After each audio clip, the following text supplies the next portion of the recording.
Oke. Nah, sekarang kita masuk pada video yang terakhir untuk pertemuan kali ini. Dan kita akan bicara sedikit tentang ya proses desain interaksi itu seperti apa.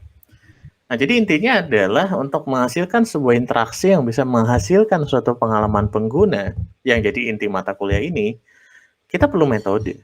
Dan sudah banyak orang yang memikirkan tentang metode ini. Nah, ketika kita bicara tentang metode yang sudah ada, maka kita bicara tentang bagaimana kalian bisa mengidentifikasi metode mana yang harus digunakan pada saat seperti apa. Yang kedua adalah bagaimana Anda dapat melaksanakan metode tersebut, dan yang ketiga tentunya adalah bagaimana melaporkan hasil pelaksanaannya. Nah, tapi yang diberikan pada pertemuan satu ini kita bahas yang sifatnya adalah kerangka metode. Jadi kita sebut juga sebagai kerangka kerja atau framework.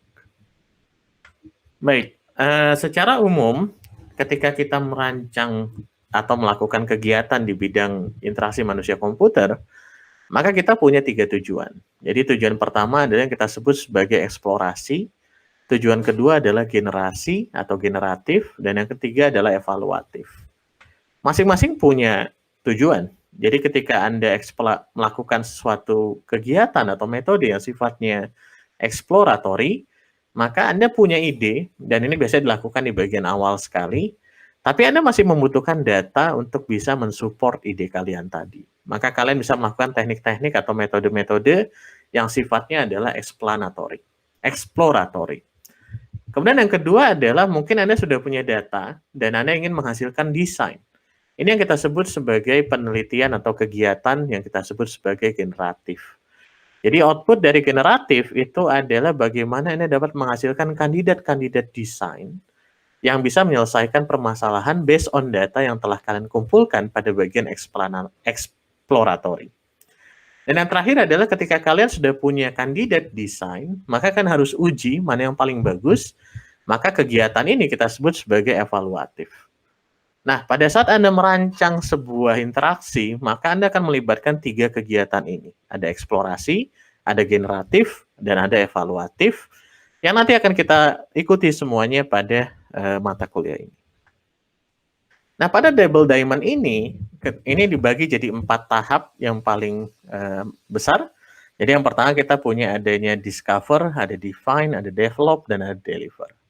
Nah, pada bagian discover dan define, inilah yang kita sebut sebagai penelitian yang sifatnya adalah apa yang pertama tadi, eksploratif. Jadi kegiatan pada bagian eksploratif ini akan banyak melibatkan Anda mencoba memahami pengguna. Kita punya tools namanya primary research, ada secondary research, nanti akan dijelaskan di praktikum. Ketika secondary research, berarti Anda mendapatkan literatur atau report, atau mungkin ngobrol dengan orang yang ahli, yang mengenal dengan baik target pengguna kalian. Tapi kalau kalian bicara primary research, berarti kalian ketemu langsung dengan orangnya, nelpon mereka, bikin Google Meet, ketemu mereka, ngobrol, interview, itu adalah bagian dari primary research. Anda membentuk empati saat Anda mencoba berinteraksi dengan mereka. Kemudian pada bagian kedua adalah Anda coba defining. Defining ini yang dilakukan adalah based on hasil riset tadi terhadap pengguna, Anda coba define siapa sih mereka, apa masalah yang mereka punya, bagaimana kita bisa bantu mereka, dan itu adalah yang kita sebut sebagai define. Kemudian ketika kita sudah punya data dan kita sudah punya insight tadi dan kita ingin bangkitkan kandidat desain, maka kita mulai yang namanya kegiatan ideation. Anda bangkitkan banyak kandidat metode. Kemudian ide tadi kalian bicarakan dengan kelompok, dengan orang lain, Anda bisa uji langsung ke calon penggunanya, Anda bisa libatkan mereka dalam proses ini juga gitu.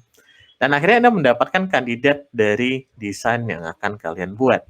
Nah, setelah itu kita coba buat dan akhirnya kita coba uji pada bagian deliver. Jadi yang menarik adalah bentuknya.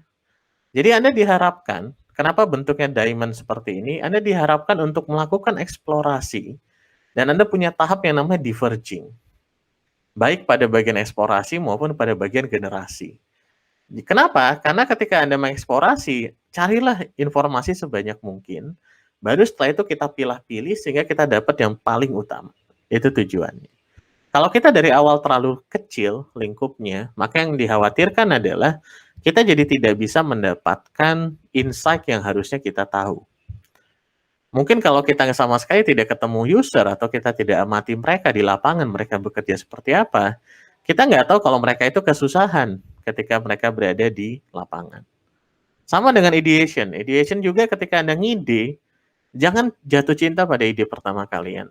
Jadi ketika kalian punya ide, gimana ya caranya bisa bantu orang yang kelaparan, kemudian kalian udah kepikiran kita bikin aplikasi donasi, dan kalian hanya cuma di satu ide itu adalah resep yang salah. Jadi yang harus Anda lakukan adalah Anda bangkitkan berbagai cara dulu, kemudian setelah itu baru kita lihat kembali semua ide yang telah kita punya dan kita pilih mana yang paling bagus. Jadi jangan pernah terlalu fokus pada satu hal. Nah, bangkitkan dulu banyak, kemudian baru kita fokusin. Sehingga hasilnya menjadi lebih terarah. Dan yang perlu diperhatikan adalah tahapan-tahapan ini itu adalah tahapan yang sifatnya iteratif. Artinya kita tidak berharap sekali membuat maka hasil yang kita harap, maka produk yang dihasilkan sudah jadi dengan sangat baik 100%. Tapi yang kita harapkan adalah bagaimana sepanjang produk itu berjalan kita bisa lakukan hal ini dengan baik berulang-ulang sehingga produk kita itu bisa menjadi lebih baik lagi. Ada metode lain, misalnya adalah design sprint. Jadi ini adalah mirip seperti tadi, tapi dibagi jadi 5 tahapan. Ada metode yang lain lagi selain design sprint, tapi tidak akan diperkenalkan lebih jauh. Intinya adalah ada banyak workflow atau kerangka kerja yang dapat kalian adopsi untuk menyelesaikan permasalahan yang ada. Nah, bahkan ketika kita sudah pindah ke lapangan kerja nanti, ketika Anda bekerja di bidang ini pun juga akan ada workflow yang mirip dengan itu. Ada bagian riset, ada bagian content strategi, ada orang yang membuat arsitektur informasi, ada yang mendesain interaksinya, dan seterusnya, sampai ke akhirnya membuat front-end development. Ini menjadi salah satu bagian dari pengembangan inovasi pada produk. Nah, oleh karena itu, kita di perkuliahan ini juga akan ada melibatkan beberapa resource dari alumni yang sudah bekerja di bidang ini, baik nanti berupa kuliah tamu maupun tulisan mereka yang dapat Anda baca sebagai bagian dari pengalaman kalian berkuliah di IMK. Ini adalah metode-metode yang nanti akan diperkenalkan beberapa, tapi intinya adalah metode ini itu punya konteks penggunaan. Jadi ada konteks penggunaannya di mana kalian akan gunakan ini untuk melihat bagaimana orang itu sedang menggunakan aplikasi tersebut atau setelah menggunakan aplikasi tersebut. Atau kita ingin mendapatkan data yang sifatnya kualitatif atau kuantitatif. Kita akan kunjungi lagi ini di pertemuan-pertemuan selanjutnya. Oke, beberapa contoh misalnya ini kita punya ada satu penelitian yang sifatnya adalah evaluatif. Jadi dia mencoba melihat produknya udah ada, kemudian mereka pengen tahu bagaimana produk itu digunakan. Nama produknya adalah smartwatch. Saya nggak perlu nyebut namanya lah, buatan Apple. Nah, kemudian yang mereka lakukan adalah mereka pasang kamera di user, kemudian mereka coba foto setiap kali user dia menggunakan melihat ke smartwatch tersebut, kemudian mereka catat kegiatannya apa dan segala macam, dan dari situ mereka mendapatkan transkrip seperti ini, mereka mendapatkan data seperti ini yang akhirnya bisa mereka gunakan untuk tahap pengembangan yang selanjutnya. Kemudian juga ada yang menarik, dia membuat interaksi bagaimana supaya interaksi tadi bisa bikin orang bahagia. Jadi ada experience kebahagiaan yang dia rasakan.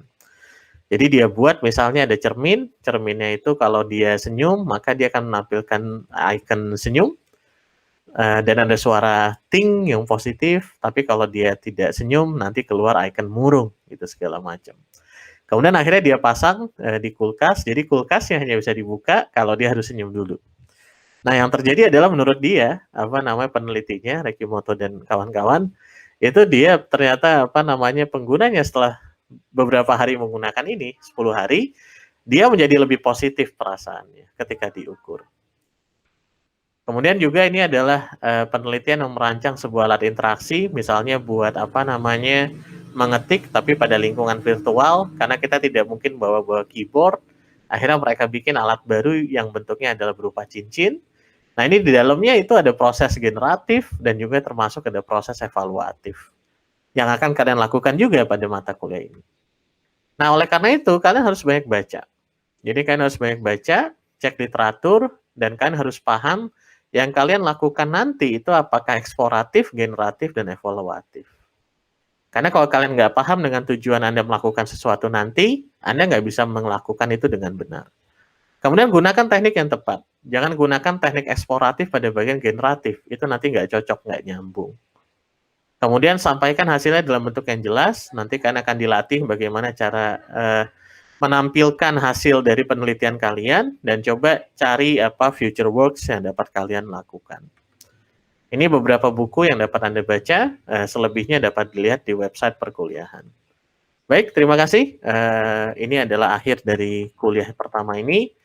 Dari sisi video, Anda dapat lanjut pada aktivitas selanjutnya yang tersedia pada LMS. Terima kasih. Assalamualaikum warahmatullahi wabarakatuh.